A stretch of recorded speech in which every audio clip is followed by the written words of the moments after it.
E aí, jovens, como vocês estão? Espero que estejam todos bem e se cuidando direitinho para que a gente volte a se encontrar o mais breve possível. Antes de iniciar, eu gostaria de agradecer a Jesus e a espiritualidade amiga por esse estudo, que hoje é do Livro dos Espíritos e nós vamos falar um pouco sobre a influência dos espíritos em nossos pensamentos e em nossos atos. Na primeira questão desse tema, Kardec questiona: influem os espíritos em nossos pensamentos e em nossos atos? E os espíritos respondem: muito mais do que imaginais. Influem a tal ponto que, de ordinário, são eles que vos dirigem. E o que eles quiseram dizer com isso? Que os espíritos, eles nos influenciam bem mais do que a gente pensa. Nós estamos sempre sob a influência dos espíritos desencarnados. A gente não vê, mas eles estão por aqui. Mas e se a gente prestar atenção, vamos notar também que estamos sob grande influência dos nossos companheiros encarnados, isso em todas as fases da nossa vida aqui na Terra. Por exemplo, quando a gente é criança, a influência dos pais, dos parentes. Quando chega na adolescência, a influência já é dos amigos, dos professores. E quando a gente chega na idade adulta e começamos a trabalhar, temos a influência dos nossos superiores e também das leis do país em que vivemos. Nós nunca poderemos nos desligar completamente das influências, né, que tentam ali nos ajudar a caminhar, principalmente a do Cristo. Em cada passo que a gente dá, nós estamos acompanhados por vários espíritos que tentam nos ajudar, como é o caso aqui dessa segunda imagem, né, que é um espírito bom, que está mandando boas vibrações, bons pensamentos para essa menina que está no telefone, e também por aqueles espíritos que tentam nos atrapalhar, que é no caso aí dessa terceira foto, que é um espírito mandando uma energia negativa, uma vibração negativa, um pensamento negativo para essa menina que está ali xingando alguém no telefone. Mas e como é que a gente pode fazer para evitar que esses maus pensamentos, esses maus espíritos nos cerquem? Nós devemos o quê? Trabalhar no bem, semear o amor, a fraternidade, esses ensinamentos que Cristo nos deixou. E aí, a gente fazendo tudo isso, o mal em torno de nós vai desaparecer, por não ser atraído pelos nossos pensamentos. E junto desse mal vai desaparecer as paixões inferiores, e com elas o orgulho e o egoísmo.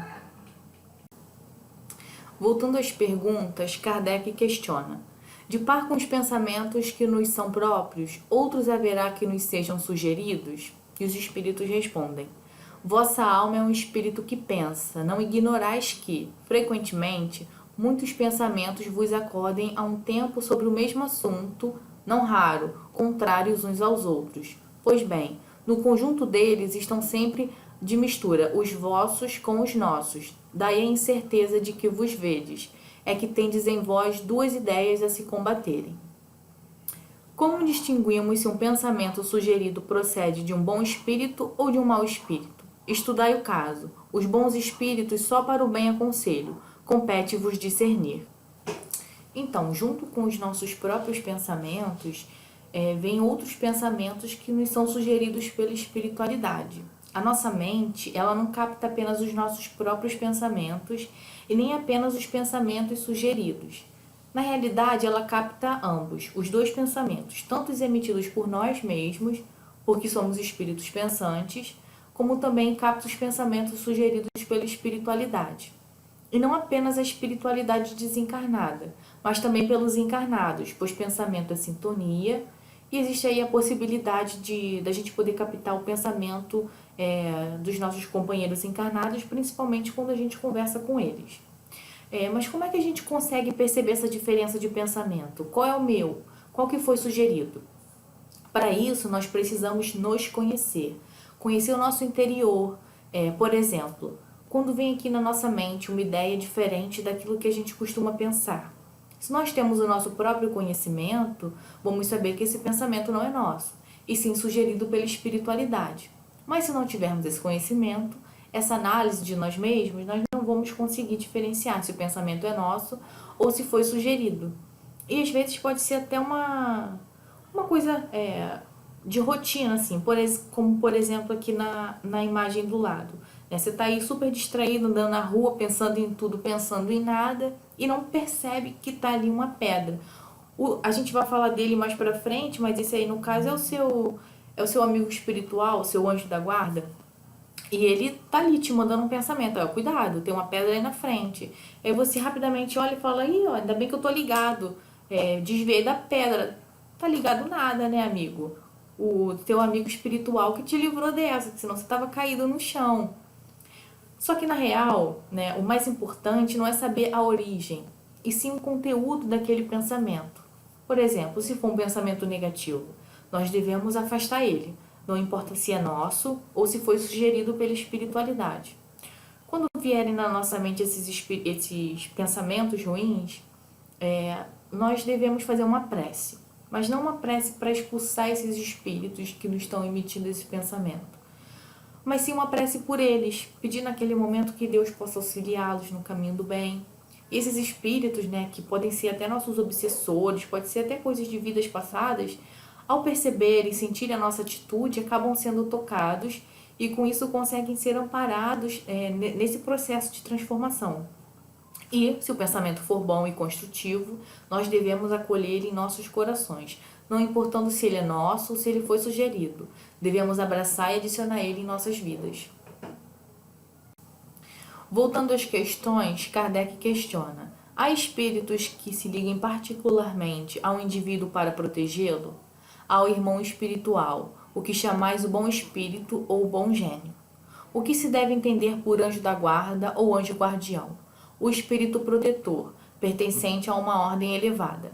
O espírito protetor se dedica ao indivíduo desde o seu nascimento, desde o nascimento até a morte, e muitas vezes o acompanha na vida espírita depois da morte, e mesmo através de muitas existências corpóreas, que mais não são do que fases curtíssimas na vida de um espírito. Então, galera, todos nós temos ao nosso lado o anjo da guarda, ou amigo espiritual, né? Cada religião usa um termo para descrever esse espírito protetor que nos auxilia desde antes de nós reencarnarmos. E esse espírito protetor, né, amigo espiritual, pertence a uma ordem mais elevada. Ele é mais evoluído do que a gente. E por que ele é mais evoluído? Porque o objetivo dele é nos guiar, nos proteger, e por possuir mais entendimento e mais condições, ele consegue nos ajudar nessa nossa caminhada aqui na Terra. E não é somente o anjo da guarda que nos acompanha, né? São vários espíritos que simpatizam com a gente, que nos acompanham sob a orientação do espírito protetor, como se fosse uma família. Essa segunda foto mostra melhor como é. E como é que nós podemos nos conectar com esse amigo espiritual? Através da prece. Com a nossa prece, nós podemos conversar com ele, muitas vezes sentir sua presença e saber que ele está sempre nos ajudando e nos acompanhando. Nosso espírito protetor, ele vai sempre emitir pensamentos e vibrações tentando nos ajudar.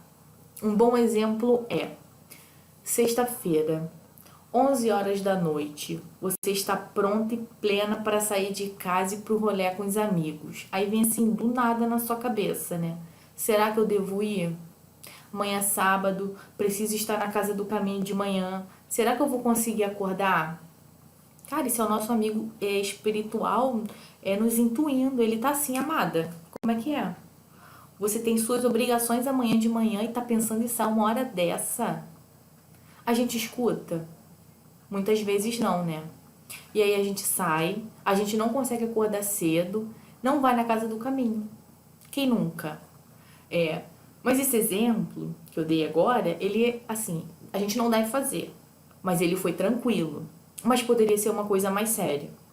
Então, é bom que a gente saiba captar essas intuições, esses pensamentos, essas vibrações do nosso amigo espiritual para evitar uma situação mais complicada, certo?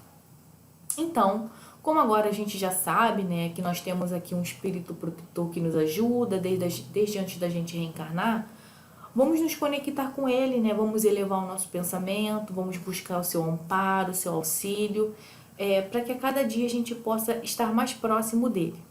Tudo bem? Então é isso, galera. Esse foi o estudo de hoje. Que Luiz Sérgio abençoe a todos. E não esqueçam de fazer uma prece para o amigo espiritual de vocês. Tchau, gente. Semana que vem tem mais.